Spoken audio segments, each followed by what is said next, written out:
Hello everyone, চলে এলাম কার্তিক পুজো ভিডিওটা নিয়ে। যেদিন আমরা দেওঘর গেছিলাম সেই দিনকাদের কার্তিক ঠাকুর আমাদের বাড়িতে কেউ রেখে গেছিলো। সেটা নিয়ে তো অনেক তর্ক বিতর্ক ছিলই, কে রেখে গেছে। যাই হোক, আলটিমেটলি জানতে পারলাম কে রেখে গেছে। তারপরে পুজোর তোড়জোড় তো একদম শুরু হয়ে গেছে জোর কদমে। সব বাজার করা, এই সকালবেলা উঠে আলপনা দেওয়া, তারপরে রাঁধুনিও চলে এসেছিলো সব কিছু রান্না বান্না কমপ্লিট করে দিয়ে যাওয়ার জন্য। সব তো একার হাতে করা সম্ভব নয়, মাও অনেকটা হেল্প করেছে। ঠাকুরটা পেতে নিলাম, সন্ধ্যা হয়ে গেছিল প্রায়। এখানে পাড়ার কয়েকটা পুচকু এসেছিল, ওদেরকে প্রসাদ দিয়ে দিলাম, ওরা খাচ্ছিল। তারপরে আমি পায়েসটা চাপালাম পুজোর জন্য। ততক্ষণে দিদি জিজু সবাই চলে এলো।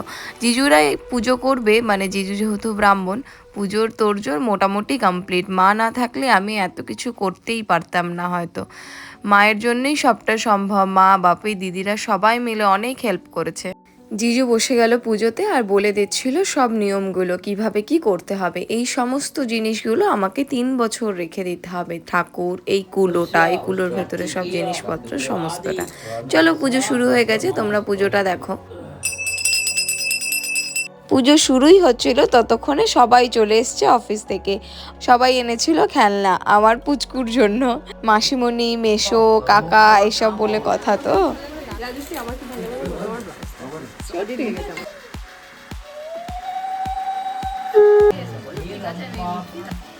একটা বেশ মজা মজা ফিলিং একটা, এই যে সবাই একসাথে হলাম, এটা বেশ আনন্দের বিষয়।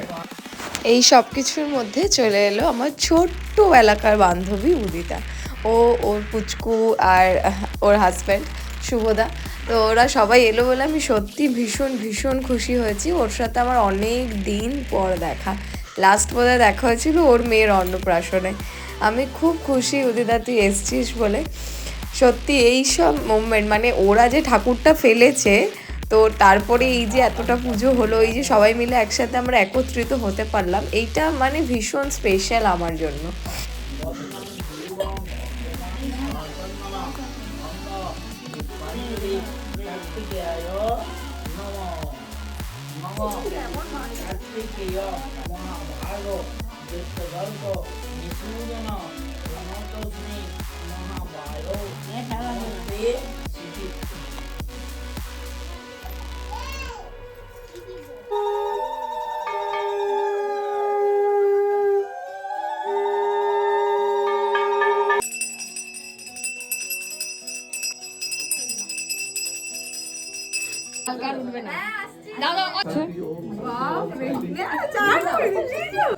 মাথাটা ঠান্ডা হয়নি একসাথে।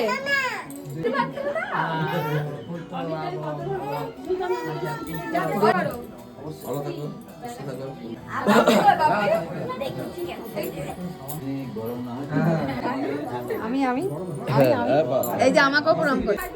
হ্যাঁ, আমার খুব ইচ্ছা এটা। সব দিয়ে গেছে আমাকে, এইটা একটা, ওইটা একটা, ওগুলো সব তোর, সব হাতে তোর। এইদিকে চলে এসেছিল অরুণের বন্ধুরাও। তারপর সবাইকে প্রসাদ দেওয়া শুরু হলো, কারণ ওদের তো তাড়াতাড়ি বাড়ি যেতে হবে। ওদের সবারই অনেক অনেক দূরে বাড়ি। তো আমি তো কারোর জন্য যাওয়ার ব্যবস্থা হয়তো করতে পারতাম না, কারণ ওদের সবারই আলাদা আলাদা জায়গায় বাড়ি আর অনেকটা দূরে দূরে বাড়ি। তাই ওদেরকেই আগে প্রসাদ দিয়ে দিলাম। ও জানি না ওরা কেমন খেয়েছে, সবাই তো বললো খুব ভালো করে খেয়েছি। যাই হোক, আমি চেষ্টা করলাম সবাইকে একটু ভালো করে পরিবেশন করার, সবাইকে আসার জন্য।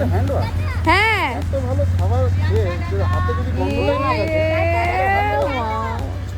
ঠিক ঠিক ঠিক। এই টাটা টাটা টাটা বললো, টাটা। এই টাটা বলে দে, টাটা বলে দে, এখন তো টাটা বল। আমাদের বাসি খিচুড়ি নিমন্ত্রণ রইলো, ঠিক আছে? হ্যাঁ ঠিক আছে, একদম।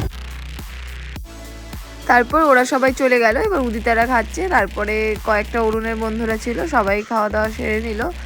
সবাই আস্তে আস্তে বাড়ি চলে গেল, অনেকটা রাত হয়ে গেছিলো। তারপরে বাকি রয়ে গেছিলো এইটা দিদিরা যাচ্ছে, তারপরে মারাও বাকি আছে, মারাও যাবে এই টোটোটাতেই করে। দিদিদের আগে ছেড়ে দিয়ে আসবে, তারপরে যাবে। আজকের দিনটা সারাদিন উপোস থাকার পর তারপরে ঠাকুরের প্রসাদ খেয়ে নিলাম। মা চাল কলা দিল, ডাল কলা দিল, খিচুড়ি হয়েছিল, তরকারি হয়েছিল, চাটনি, পায়েস, ফল প্রসাদ, সবটাই মোটামুটি একটু একটু করে খেয়েছিলাম। উপোস করে থেকে তো এতটা খাওয়া যায় না, শেষ পাতে মিষ্টিও ছিল।